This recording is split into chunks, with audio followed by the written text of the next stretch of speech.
नमस्कार, मैं हूं श्वेता सिंह। आप देख रहे हैं गांव आज तक। गांव आज तक एक ऐसा मंच है जहां हम उठाते हैं गांव से जुड़े मुद्दे, हम आपको दिखाते हैं गांव की वो खबरें जिनका सीधा सीधा सरोकार शहरों से भी है। आइए शुरू करते हैं आज का बुलेटिन और आपको ले चलते हैं उत्तराखंड, जहां हर ओर सांपों का डेरा है। सांपों वाले इस गांव की क्या है कहानी, आइए देखते हैं।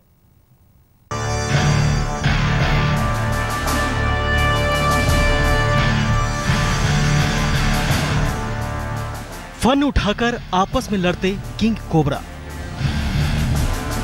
जमीन पर शिकार की तलाश में रेंगते खतरनाक सांप, खुले मैदान में एक दूसरे से खेलते जहरीले सांप। इन तस्वीरों को देखकर किसी के भी रोंगटे खड़े हो जाएंगे। जरा पल भर के लिए सोचिए, अगर ये सांप आपके आसपास से गुजर जाएंगे तो आपकी क्या हालत होगी। अगर ये सांप आप पर हमला कर दे तो आप पर क्या गुजरेगी। उत्तराखंड के रामनगर के तराई भावर इलाके के आसपास के गांव वाले हर वक्त सांपों को लेकर ऐसे ही डर में जी रहे हैं। हर पल इन पर सांपों के हमले का डर बना हुआ है। वजह यह है कि तराई भावर इलाके के गांव कॉर्बेट पार्क के घने जंगलों से सटे हुए हैं। इसी वजह से इन गांव में हर तरफ सांपों का डेरा है। जानकारों की माने तो पिछले कुछ समय में किंग कोबरा समेत कई जहरीले सांपों ने यहां पर घोंसला बनाया है। गांव में सांपों के अचानक बढ़ जाने से यहां के लोग बेहद डरे हुए हैं। अक्सर गांव और आसपास के इलाकों में सांपों के निकलने की खबरें आ रही हैं। कभी नदी किनारे तो कभी रिसोर्ट और होटलों में सांपों के निकलने से दहशत फैल रही है। पिछले कुछ सालों में यहाँ के लोगों ने कई सांपों को मारा है, लेकिन पिछले कुछ दिनों से हालात बदले हैं। रामनगर के रहने वाले चंद्रसेन कश्यप ने इन सांपों को पकड़कर जंगलों में छोड़ने का बीड़ा उठाया है।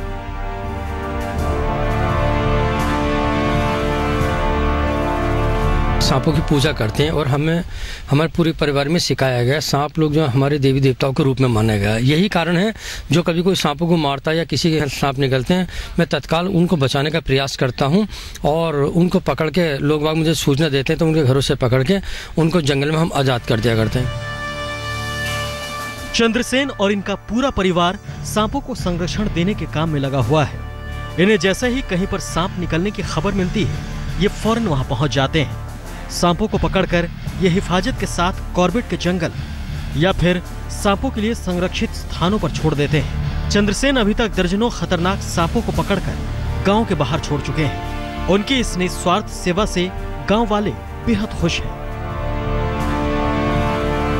सांप हम निकलते हैं, पहले तो खौफ होता था गांव देहात में चाहे शहर में, तो लोग मार दिया करते थे। लेकिन इनके प्रयासों से अब लोग फोन करके इनको बुलाकर सांपों को मारने की प्रथा को खत्म कर दिया गया है। कॉर्बेट पार्क से सटे होने की वजह से गांव वालों पर सांपों के हमले का डर बना रहता है। लेकिन जब से चंद्रसेन कश्यप ने सांपों को बचाने का बीड़ा उठाया है, तब से हालात बदले हैं। इनके इस हुनर से प्रभावित होकर कॉर्बेट पार्क ने इन्हें सांप पकड़ने के लिए अधिकृत किया है। वन विभाग के द्वारा अब हमें सहयोग मिलने लगा है। वाहनों की सुविधाएं देते हैं, पेटियां वगैरह की सुविधाएं करा रहे हैं वो लोग, और हम चाहते हैं कि सांपों को कभी कोई ना मारे। उनका डर सबके मन से दूर होता चला जा रहा है।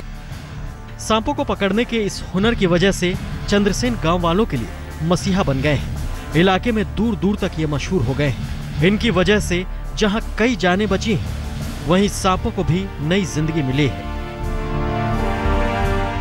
गिरीश त्रिपाठी, अल्मोड़ा, आज तक। सांपों वाले इस अद्भुत गांव की कहानी तो आपने देख ली। अब आपको ले चलते हैं ऊंटों वाले गांव में। राजस्थान के इस गांव को कभी अच्छी नस्ल के ऊंटों के लिए जाना जाता था, लेकिन पिछले कुछ सालों से इस गांव में लगातार ऊंटों की तादाद कम होती जा रही है। लेकिन हाल के दिनों में यह तस्वीर बदली। ऊंटों को बचाने के लिए गांव के लोगों ने मिलकर एक पहल की है।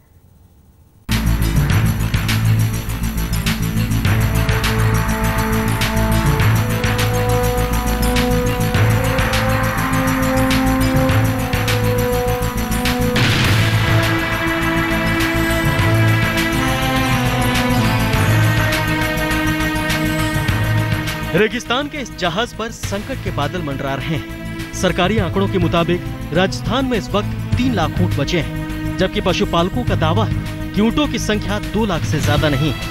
ऊँटों की लगातार कम हो रही तादाद को बचाने के लिए राजस्थान में कई संगठन सामने आए हैं। राजस्थान के पाली जिले से 100 किलोमीटर दूर सांदड़ी कस्बे में ऊँटों के संरक्षण का काम हो रहा है। पिछले 10-12 साल में 15 साल में ऊँटों की पॉपुलेशन मोर देन 60% जो है डिक्लाइन हो चुकी है। इसके लिए यह है कि जो कैमल ब्रीडर हैं उनको कुछ इनकम नहीं मिल पा रही है। तो हम लोगों ने अभी जो शुरू किया, खासकर जो है कैमल मिल्क मार्केटिंग करते हैं हम लोग जी। और हमारा जो दूध है करीब 100 रुपये लीटर हम लोग यहाँ से भेज रहे हैं। और हमारा दूध जो है बेंगलोर है, चेन्नई है, दिल्ली है, मुंबई है, अमृतसर है, तो इस तरह से जो बड़े बड़े सिटी है वहाँ पे दूध जा रहा है। दरअसल अभी तक ऊँटों का इस्तेमाल रेगिस्तान में आवागमन के लिए किया जाता था, लेकिन जैसे जैसे सड़कें बनती गई और ट्रांसपोर्ट के नए नए साधन सामने आए, ऊँटों का महत्व कम हो गया। मुनाफा कम हुआ तो गांव वाले ऊँट पालन से बचने लगे, जिसकी वजह से रेगिस्तान का ये जहाज लुप्त होने लगा। लेकिन कुछ लोगों ने मिलकर रेगिस्तान के इस जहाज को बचाने का बीड़ा उठाया है। खासतौर से ऊँटनी के दूध से बने प्रोडक्ट की मार्केटिंग करके गाँव वालों में इसे पालने के लिए ललक जगाई है। रोज करीब 100 लीटर ऊँटनी का दूध यहाँ से मुंबई, चेन्नई, दिल्ली, बेंगलुरु और अमृतसर भेजा जा रहा है। प्रोडक्ट की ब्रांडिंग और मार्केटिंग की वजह से ऊँट पालन फायदे का सौदा बन गया है। इस दूध से बने आइसक्रीम, पनीर और चीज की मार्केट में बहुत डिमांड है। नए प्रोडक्ट कैमल जो है उससे रिलेटेड जो है प्रोडक्ट हम लोग बना रहे हैं। इस साल जो है हम लोग मिल्क मार्केटिंग में हम लोग काफ़ी टाइम से कर ही रहे हैं, लेकिन इस साल हम लोगों ने कैमल मिल्क चीज़ जो है वो डेवलप की है। और इसमें क्या है कि हम लोगों ने कुछ एक्सपर्ट बाहर से बुलाया है और वो इसको चीज़ को तैयार कर रहे हैं। खासकर तो खाने पीने के लिए है चीज़। ऊँटों के संरक्षण में लगे लोग इससे जुड़े तरह तरह के प्रोडक्ट बना रहे हैं। ऊँट का ऊन और अपशिष्ट महिलाओं के लिए रोजगार का नया जरिया बन गया है। ऊँट पालकों से ऊन को खरीदकर उसे मशीनों में साफ किया जाता है, फिर महिलाएं चरखा कताई से धागा बनाती हैं। औसतन 1 किलो ऊन कताई से 120 रुपए तक इनकी कमाई हो जाती है। ग्रीटिंग कार्ड बनाने के लिए ऊँट के अपशिष्ट की धुलाई, सफाई, कागज निर्माण की प्रक्रिया से भी महिलाओं को रोजगार मिल रहा है। क्योंकि अगर एक ही पूरा धागा एक काम में नहीं आ सकता है, तो ये आप देख रहे हैं कि जितना भी ब्राउन कलर है वो सब ये उसका ऊँटनी का उसी से बना हुआ है। कैमल बेल्ट, इंग्लिश में कैमल बेल्ट भी बोलते हैं, लेकिन आजकल जो है टैंक बनाने वाले करीब सब खत्म हो गए। लोग इसको आर्ट को बनाना ही नहीं चाह रहे हैं। और ये बेल्ट जो है आप देख रहे हैं ये करीब 150 साल पुराना है। ये जो है हम लोग चाह रहे हैं कि हमारे जो कुछ डिज़ाइनर भी है वो लोग साथ में मिलके ये जो कला जो खत्म हो रही है उसको हम लोग वापस डेवलप करने चाह रहे हैं। यहाँ बनने वाले कैमल सोप की मार्केट में बहुत डिमांड है। कैमल सोप बनाने के लिए इसमें नारियल तेल, मुल्तानी मिट्टी और ऊँटनी के दूध को सही अनुपात में मिलाया जाता है। इस काम में भी गांव वालों को रोजगार मिल रहा है।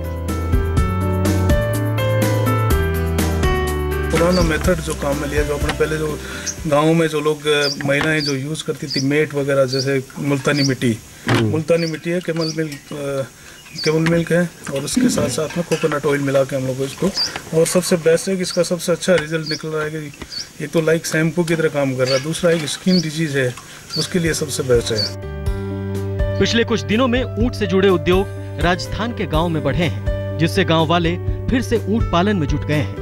इनकी मांग है कि सरकार ऊँट पालन में इनकी आर्थिक मदद करे, ताकि रेगिस्तान का ये जहाज एक बार फिर से राजस्थान की शान बने।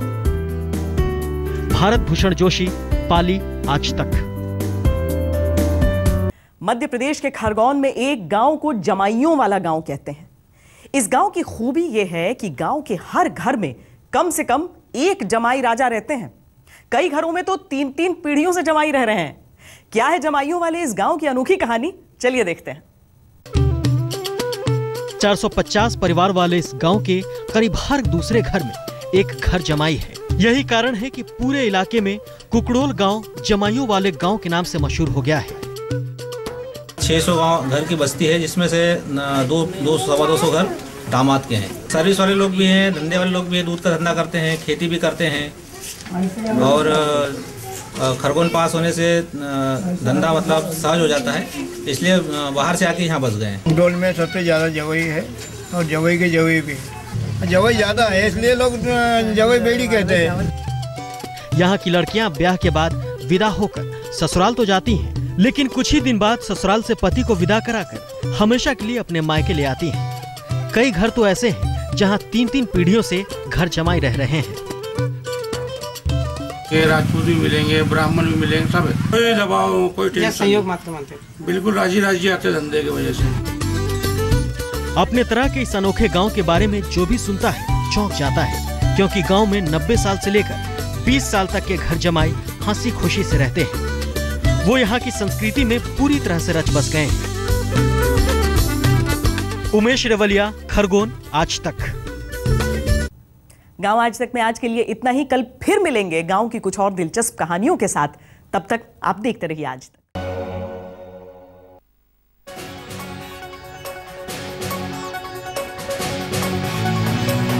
नमस्कार, आप देख रहे हैं आज तक। आपके साथ मैं हूं सईद अंसारी।